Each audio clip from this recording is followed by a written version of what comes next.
Perguntas em inglês com respostas curtas. Eu sou o Diogo e no vídeo de hoje eu vou te ensinar a dar respostas curtas em inglês, as famosas short answers. Então, se você quer deixar o seu inglês mais fluido, mais natural, usando respostas curtas, fica comigo porque hoje eu vou te passar um guia te ensinando a fazer isso. De praxe, então, já deixa aquele like, se inscreva no canal e bora pro conteúdo. Antes de mais nada, o que são perguntas em inglês com respostas curtas? Basicamente, são perguntas fechadas, ou seja, perguntas que vão exigir como resposta sim ou não. E elas são comuns no inglês, no português, não são perguntas que vão existir apenas na língua inglesa. Mas tem alguns detalhes, algumas diferenças que eu quero colocar aqui, porque apesar delas serem simples, é muito fácil a gente errar por conta de você estar acostumado a falar de um jeito em português e aí de repente você vai querer falar exatamente daquele jeito em inglês, mas em inglês é de um outro jeito, enfim. Não se preocupa muito com isso porque nesse vídeo você vai perceber e vai aprender também que é muito fácil fazer essas respostas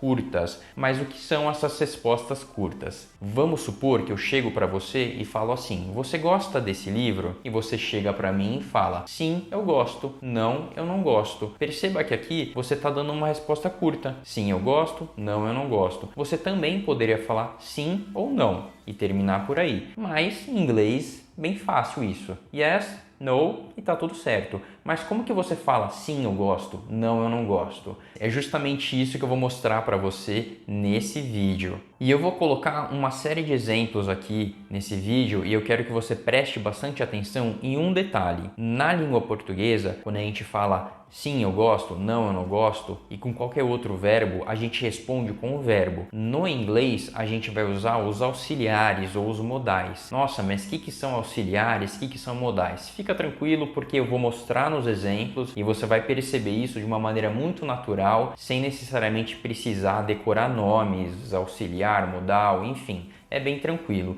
Vamos começar então com alguns exemplos utilizando o verbo to be. Vamos lá, presta atenção em todos esses exemplos que eu vou colocar aqui. Vamos supor que uma pessoa chega para mim e faça a seguinte pergunta: Are you hungry? Yes, I am. No, I am not. O que está acontecendo aqui? Uma pessoa chegou para mim e falou: você está com fome? E eu falei: sim, eu estou. Não, eu não estou. São as duas possibilidades de resposta que eu tenho. Perceba que aqui eu estou respondendo com o verbo to be também. A pergunta foi feita com o verbo to be e eu respondi com o verbo to be. Se você não sabe o que é verbo to be ou se tem algumas dúvidas, eu já fiz um conteúdo sobre isso. Eu vou deixar um card aqui em cima para você assistir depois o vídeo sobre o verbo to be, para você tirar todas as suas dúvidas também sobre esse verbo. Mas o importante aqui é que se eu estou perguntando com o verbo to be, eu também vou responder com o verbo to be se a minha intenção for dar uma resposta curta. Então vai ficar exatamente dessa forma como que está aqui. Vamos ver outros exemplos também.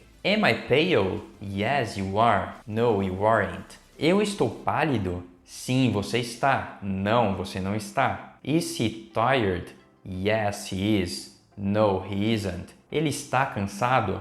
Sim, ele está. Não, ele não está. Are they hungry? Yes, they are. No, they aren't. Eles estão com fome? Sim, eles estão. Não, eles não estão. Perceba aqui que em todos esses exemplos, a minha resposta curta sempre está de acordo com a pergunta, ou seja, a pergunta foi formulada com o verbo to be e eu também respondo com o verbo to be. E essa regra vai servir em todos os contextos. Eu vou colocar aqui um outro exemplo, em um outro contexto, nesse caso vai ser presente, não vou utilizar o verbo to be, eu vou colocar uma outra situação e você vai perceber que o mesmo padrão se repete, só muda o cenário. E se você tiver qualquer dúvida, qualquer coisa que não ficou legal, coloca nos comentários, porque eu vou ler os seus comentários e respondo sua dúvida por lá mesmo, combinado? Então qualquer dúvida, deixa nos comentários. Vamos seguir então. Agora, vamos supor que alguém chega para mim e faça a seguinte pergunta: Do you like to travel? Yes, I do. No, I don't. Então, o que está acontecendo aqui? Uma pessoa chegou para mim e falou: você gosta de viajar? E eu falei: sim, eu gosto.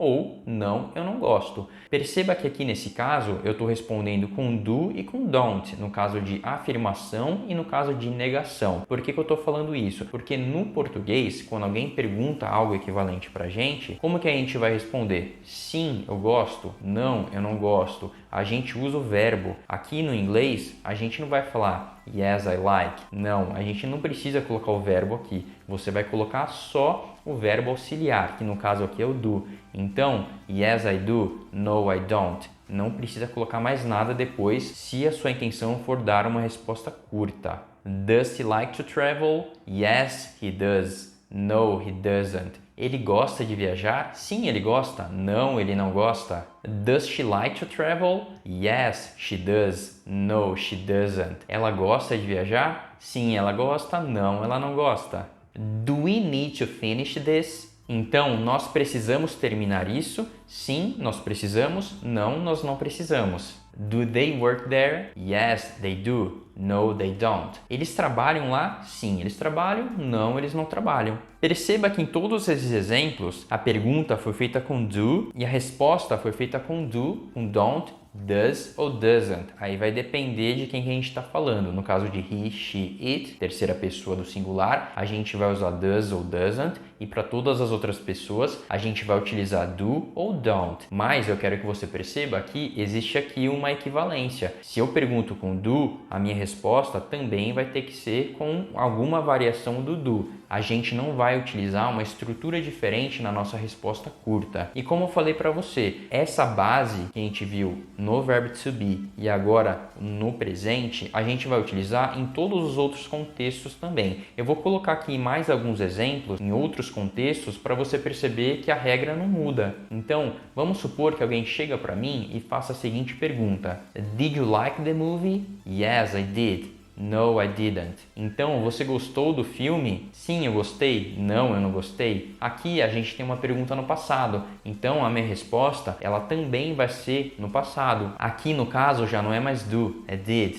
Então, a minha resposta vai ser com did ou didn't, para indicar que é uma resposta no passado. Agora, vamos supor que uma pessoa está oferecendo água para mim. E aí essa pessoa chega e fala assim: Would you like some water? Yes, I would. No, I wouldn't. Então, aqui você gostaria de um pouco de água? Sim, eu gostaria. Não, eu não gostaria. Nesse caso, eu estou usando o modal, que é o would, para formular a minha resposta curta. Agora, vamos supor que uma pessoa chega para mim e pergunta se eu vou viajar ano que vem. Ela pode muito bem fazer a seguinte pergunta: Will you travel next year? E eu posso responder: Yes, I will. No, I won't. Então, a pessoa está fazendo uma pergunta utilizando o will e eu também vou fazer a minha resposta utilizando o will se eu quiser afirmar ou won't se eu quiser negar. O objetivo desses exemplos que eu estou te passando é porque eu quero que você aprenda a maneira correta, porque é muito comum, como eu já comentei antes, a gente cometer o erro de responder com o verbo principal. Por exemplo,